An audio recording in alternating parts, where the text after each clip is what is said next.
Venezuela perderá definitivamente el Esequibo, ese territorio de casi 160.000 kilómetros cuadrados que se disputa con Guyana, o lo recuperará por la fuerza mediante una operación militar al estilo de Vladimir Putin ordenada desde Miraflores. Estos son los dos únicos escenarios posibles, todo por el uso político que ha dado el chavismo en las últimas 2 décadas y media a este tema. Y ahora esto se complica con la elección de un gobernador y 8 diputados para este territorio en la farsa electoral del 25 de mayo a la que ha convocado el régimen de Nicolás Maduro, lo que ha meritado incluso la intervención en las últimas horas de la Corte Internacional de Justicia, que aunque no tiene jurisdicción, en eso tiene razón el régimen de Nicolás Maduro. El régimen lo que no tiene es legitimidad para defender la posesión de Venezuela en ninguna instancia internacional. Ahora vamos a ver por qué solo hay estos dos escenarios. Pero primero vamos a repasar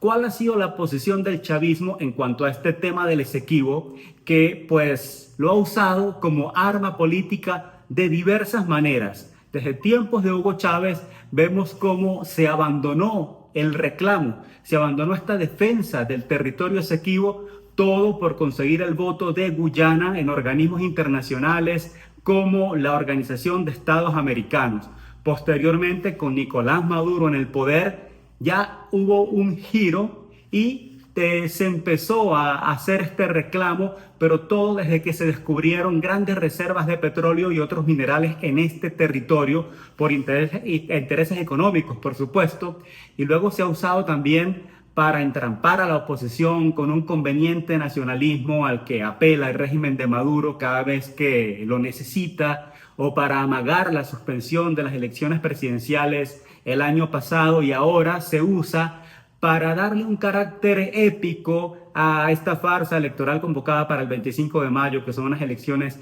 de gobernadores y de diputados a la Asamblea Nacional, pero sin ninguna legitimidad, porque ya sabemos lo que ocurrió el 28 de julio frente a un fraude totalmente descarado que a la fecha, más de 10 meses, no se han presentado todavía los resultados. Y pues los argumentos que se han dado del CNE, que la página web está trastornada, pues por lo menos dan risa, por no decir pues que es ridículo y absurdo lo que se ha argumentado para no presentar los resultados. Entonces, como no se ha cerrado ese proceso al no haber publicado los resultados en la Gaceta Electoral como corresponde, este proceso que viene para el 25 de mayo es totalmente nulo e ilegítimo. Pero más allá de los gobernadores y diputados a la Asamblea que se van a elegir, está el hecho de haber incluido el caso del Esequibo, que es lo que ha desatado esta polémica y ha generado la intervención de la Corte Internacional de Justicia, que se ha pues adjudicado la competencia para dirimir esta disputa, luego de que Guyana pues aprovechara la debilidad del régimen de Nicolás Maduro para pedirle a la Corte Internacional de Justicia en 2018 que se declarara competente para resolver la disputa. Pero recordemos que luego de declararse nulo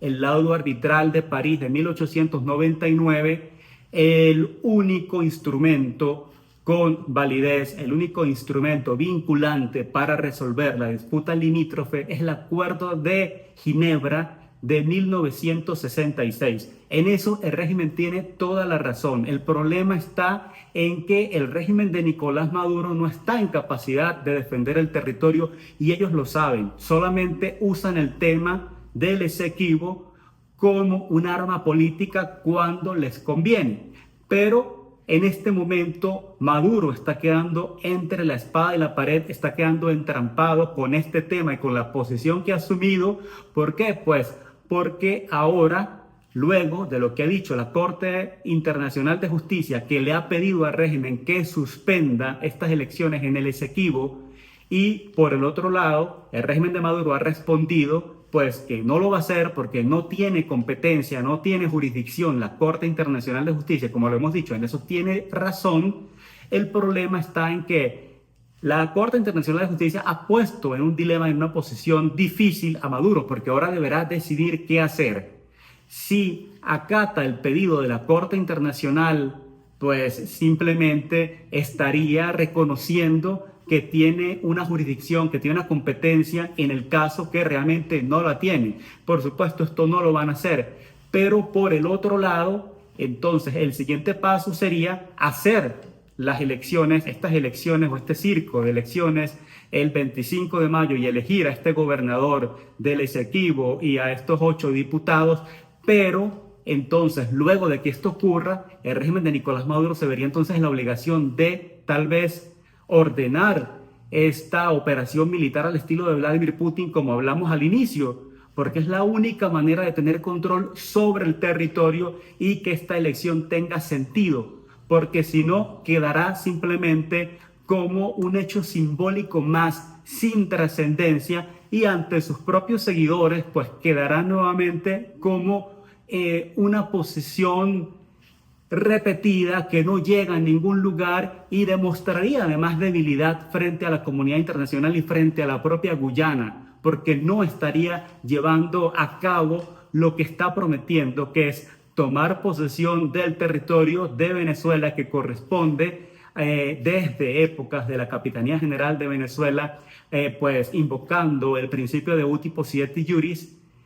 y de esta manera, pues es lo que correspondería, ¿no? Si el régimen de Nicolás Maduro quiere a través de esta elección nombrar, escoger a un gobernador y a 8 diputados, pues luego de esto tendría que proceder a que más allá de la teoría, pues esto se aplique en la práctica. Si esto no ocurre, Maduro pues quedaría muy débil ante la propia Guyana y ante la comunidad internacional. Y si por el otro lado pues decide de cierta manera evitar el conflicto y acatar lo que dice la Corte Internacional de Justicia, pues le estaría dando jurisprudencia a un organismo que en realidad no lo tiene. Por eso decimos que el régimen está en este dilema en el que solamente quedan estos dos escenarios extremos.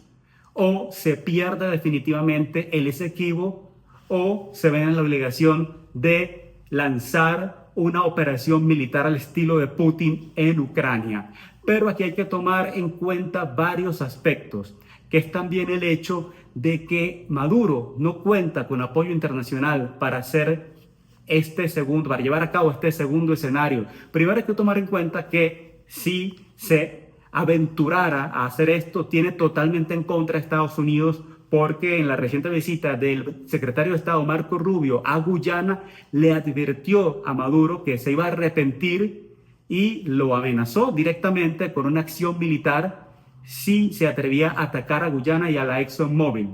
por un reciente episodio que hubo en aguas en disputa con la ExxonMobil específicamente. Pero además está el hecho de que Maduro no tiene ni siquiera sus aliados de su parte en el caso del Esequibo. En el caso de Cuba, ya sabemos que Cuba siempre ha estado de parte de Guyana. Colombia y Brasil, los países vecinos, tampoco apoyarían a Maduro en esta aventura porque los dos tienen sus intereses particulares en este caso y no se van a meter a defender a Maduro. Y las grandes potencias como China y Rusia han tratado de mantenerse al margen y tampoco les interesa porque cada uno de estos países tiene su propio problema limítrofe que resolver. En el caso de Rusia con Ucrania y en el caso de China con Taiwán. Por lo tanto, el régimen de Nicolás Maduro pues sí se está entrampando en una situación difícil, un dilema de cara a esta farsa electoral convocada para el 25 de mayo, al haber tratado de darle este carácter épico con el Esequibo, con esta elección de este gobernador y estos 8 diputados, porque o bien cede o tiene que seguir adelante, y de seguir adelante no se sabe hasta dónde pueda llegar esta situación que terminaría más bien jugándole en contra a Maduro.